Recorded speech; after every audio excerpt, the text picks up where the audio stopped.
I don't take I don't take rejection easily, and you made me feel rejected, and you made me feel ugly. Gino Jasmine, couples therapy and waterworks. This is gonna be a good episode. The fact that these two are actually taking steps to get some professional help is probably the only good thing they've done this season, and it's long overdue. I don't want you to make her think she doesn't have to work on that stuff. No, because she not at does. all. Oh, very much so. Is this coming through that way? Yeah. Now, before we dive into the finger pointing and both of them trying to score points, let's go back to the start. So we left Gino and Jasmine last week in the middle of a fight where Jasmine admitted she'd been having sexual fantasies about her ex Dane. Understandably, Gino was gobsmacked. But it got worse when Jasmine blamed him for her fantasies, claiming it was all because their sex life was so bad. These last few days, we fought so hard. And it just feels like such a tight timeline to solve our problems. Time is definitely running out for these two. In about a week and a half, Gino will be leaving Panama. Now, it's wishful thinking that they're going to sort out all of their problems in a week and a half. I mean, even at the start of the trip, it was wishful thinking, but now they're a few weeks in and things have only got worse. So, with Jasmine's insecurity issues and Gino battling his own low self-esteem, the pair really need to take their time, separately, to heal themselves. But if they were to do that, there'd be no episode. So the next best thing, the more entertaining option, is couples therapy. And they start proceedings with Jasmine giving the counsellor an overview of all of their problems. It's very hard to maintain a conversation without ending up on yelling at each other. And I think Gino will agree. Yeah.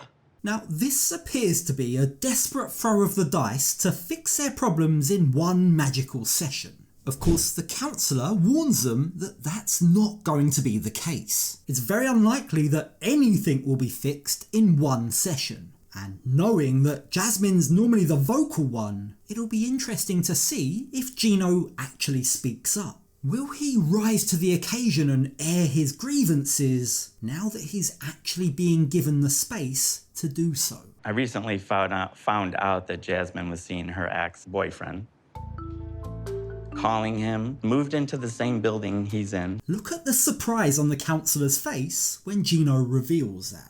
This session might be exactly what Gino needs in order to feel validated in his feelings. Because although he was upset by the situation, Jasmine just made him feel like he was overreacting. But Jasmine, in trying to explain herself to the counsellor, manages to conveniently change the topic to Gino's constant rejection of her in the bedroom. I told him part of my frustration is I want more intimacy. The counsellor's reaction here says a lot, but Jasmine's undeterred, or maybe she didn't notice, because she continues in her attempt to shift the blame over to Gino. Most of the time that I try to approach to him physically, he pushed me away, and that's not true. And he has even I don't reject her.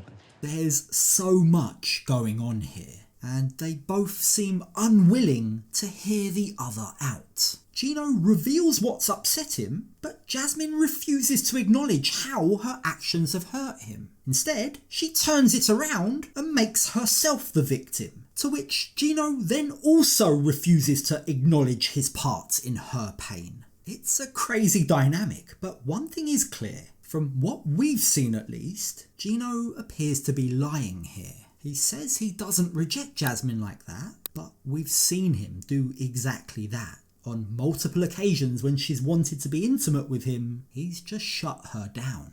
Papi, do you want me? I'm asking you that. I'm not surprised, but I'm disappointed that he is pushing me away.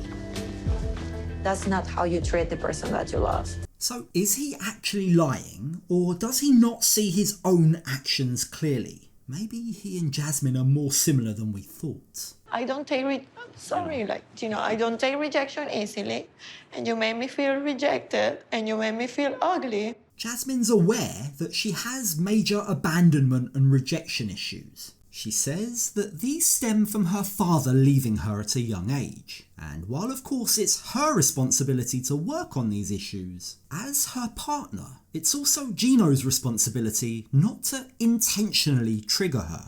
Right now, it kind of feels like that is what he's doing. Gino's lost all control in this relationship. We all know who wears the pants, but the one thing he can control is sex. And by withholding it from Jasmine, that seems to be his way to gain a semblance of control. If you want better intimacy, we have to stop arguing every day. You have to stop putting me down for the...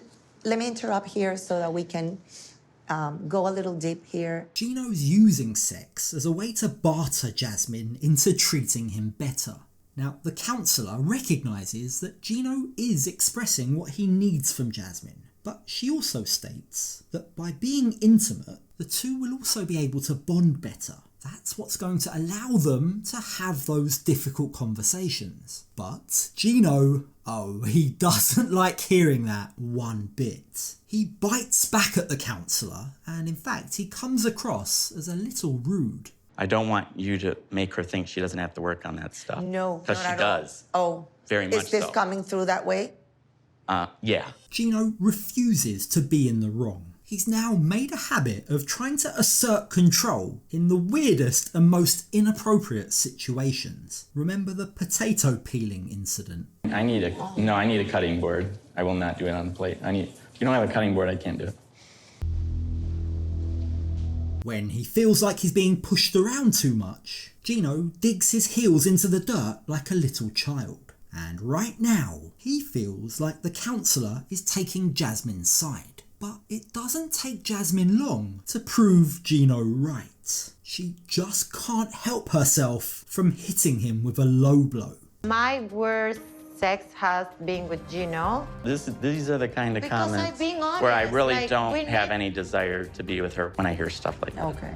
I mean, whether or not that's true, that was pretty uncalled for from Jasmine. But she's trying to make a point. She's trying to tell the world, the counsellor and everyone watching, that she's unsatisfied sexually. She really doesn't know how to do this in a way that's not brutal. But that's just Jasmine, isn't it? She's constantly hurting Gino's feelings with her words. And Gino's constantly hurting Jasmine's feelings with his actions. Yet the two of them can't see just how badly they're affecting one another. I know it's very hard. One thing is to disagree.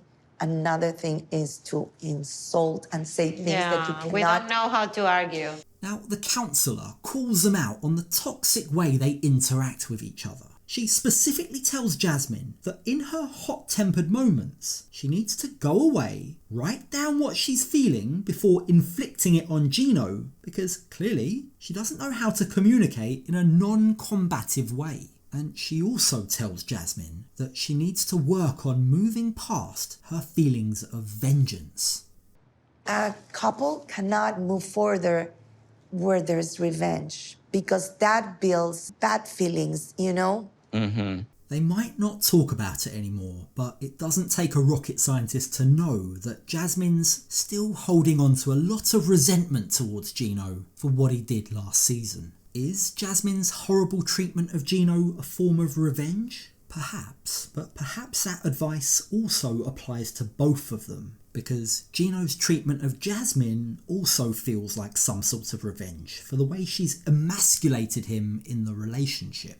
The counsellor has one more final bit of advice. Gino, this is something like I always take couples. I tell them it's easiest to work on what you can do yourself and not what you want the other person to do. She explains to Gino that he has no control over Jasmine's behaviour, but he can control his own behaviour. So what can he do when Jasmine blows up?